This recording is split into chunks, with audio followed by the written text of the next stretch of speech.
All right, Black Goose TV family. So it's only right that we get both sides of the story. You know what I'm saying? What do they say? You know what I'm saying? You got one side, you got the other side, and then you got the truth somewhere in the middle, right?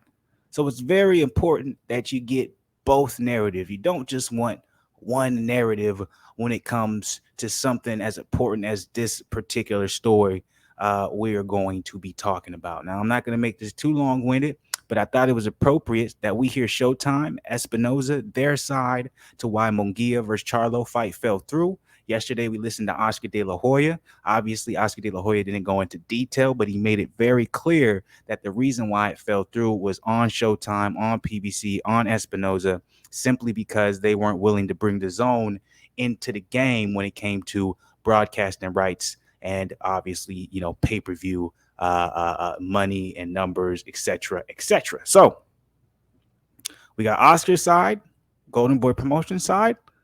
Now let's go ahead and get Showtime, PBC, Espinoza's.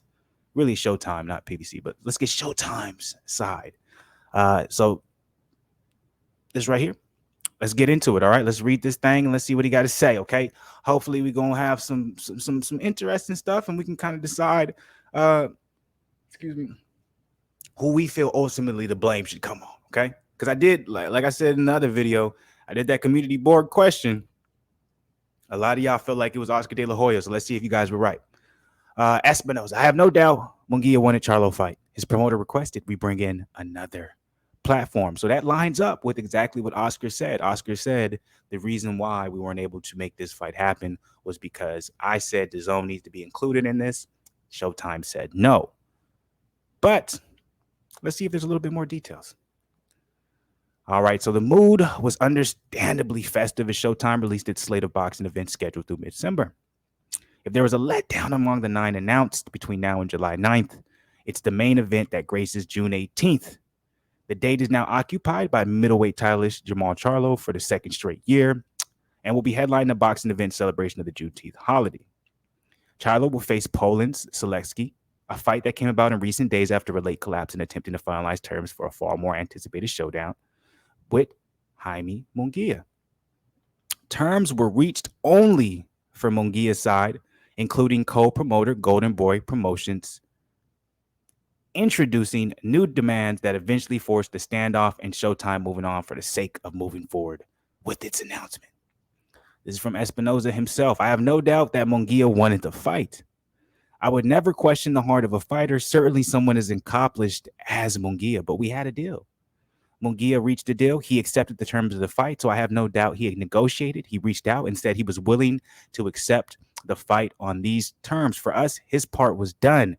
He accepted the fight. Be careful. He's very choice with his words. So he's basically saying Munguia wanted the fight. He was okay with it. Now, let's be 100. Most fighters, if they're presented with this is who you have to fight, they're going to say yes. They're not worried about the terms, what says in the contract, etc., etc., especially when you're someone that like Munguia and understands the opportunity he has in front of him against Charlo. It's on his team and his promotional company to read through the contract and make sure that obviously Munguia is not getting the short end of the stick just because he's supposedly the B-side. So this is continuation from Espinoza. Things broke down over networks, which Oscar De La Hoya did say. Munguia's promoter requested we bring in another platform to collaborate with, who's Oscar. The reality is that just didn't make sense. I wonder why. We know Showtime and PBC is some greedy motherfuckers.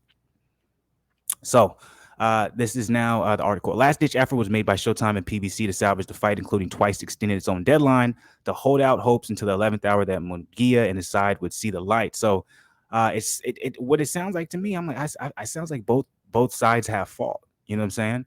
Golden Boy Promotions had their demands. Showtime and Premier Boxing Champions, they were like, no, we're standing firm with what we initially offered. We're not going to bend the knee. I said this. I'm like, this is what it sounds like. That PBC is like, yo, this is our model. This is how we do things. We're not bending the knee for you just because you feel like you're giving us a favor and letting Jermall Charlo fight Munguia. This is what it sounds like. Golden Boy Promotions founder and chairman Oscar instead chose to go public with his demands. At the top of the list was his claims that sports streaming service DAZN, which has aired Munguia's last 5 fights and nearly all Golden Boy shows dating back to 2018. Absolutely had to be involved with the promotion, which makes sense, suggesting a joint pay-per-view between the two platforms. I don't see any problem with this. So this is a disclaimer. I did read some of this article ahead of time. That's why I chose actually to want to, put this on the channel, because I was like, man, this is interesting. I'm not sure if this is the person writing the article's opinion or if this is valid information right here. So check this out, guys. De La Hoya was alone, at least publicly, in that vision. Neither Showtime nor DAZN were interested in staging the fight as a pay-per-view event, nor was there ever a discussion among platforms for a joint promotion. So that's what throws me off right there. So that's where it comes to, was Oscar, this is where it's like, okay, Oscar De La Hoya might have been lying on a particular aspect of his grievance.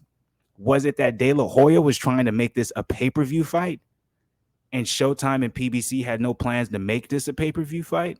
And DAZN was basically like, yeah, I don't care if this isn't a pay-per-view fight. Let's just make this, free for TV. Is that the case? Because from this statement, they're saying that De La Hoya and Golden Boy Promotions were the only motherfuckers trying to get this to be pay-per-view, while it seems PBC and Showtime was like, no, we're okay with this not being pay-per-view.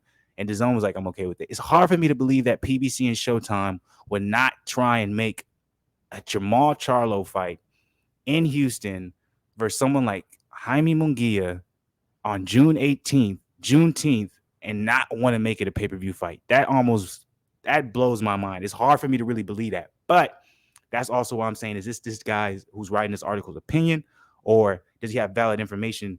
We don't know. All we can do is speculate, but that's just interesting. So the Hall of Fame former 6th Division champ, Oscar De La Hoya, ultimately talked Munguia, a former WBO junior middleweight titleist and current top-rated middleweight contender, out of a career-high payday and a chance to become a 2-division champ.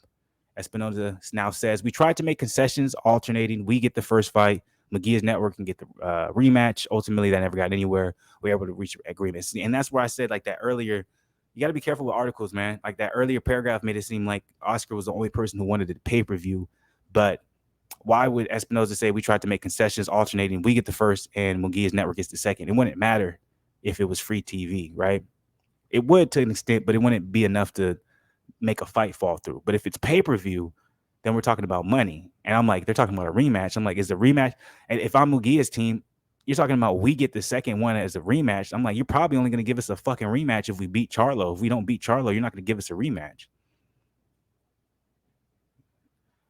So Espinoza ended up saying we had to move on and get Jermall Charlo, the best alternative after that, which is Selesky. So that's the side of Espinoza, Showtime, and PBC. Like I said, man, let's go ahead. We got to hear both sides. Let's compare the two. Let's see who's telling the truth. If you want me to be real, I have not changed my sentiments. I still believe that ultimately the fight did not get made. Majority of the blame has to go to PBC and Showtime. Because if you understand their model, if you understand how they work, they do not compromise, right? I don't care if I'm fighting who you feel like is one of your upcoming rising stars. If you want to work with us, you have to be willing to make sure we're going to be airing it and we're going to be moving forward on our terms. Seems Oscar De La Hoya wasn't having that. Negotiation, baby. Let's not mix negotiation and business up with someone dropping the ball. And I feel like that's the narrative for this. The narrative is that Oscar dropped the ball. He asked for too much. But if you believe in your fighter, in Munguia, you should do that. Don't just bend the knee to PBC and PBC and Showtime, because if your fighter Munguia does lose to Jermall, it greatly devalues your product, and you don't want that to be the case. But I'm not going to go too extensive. I already kind of went a little bit more than I expected to be. What is your guys' opinion when it comes to this right here, this whole situation? What do you guys feel about it? You guys heard both sides. You heard Espinoza and Showtime. You heard Oscar De La Hoya's side. You heard a little bit of Munguia, a little bit of Charlo, all that good stuff. Who you guys siding with? I already got an idea, because y'all don't like Oscar, and I don't blame you. But who you guys siding with? Who do you believe? How do you really think it went down? Drop it in the comments below. You already know what it is. Fluence in the building.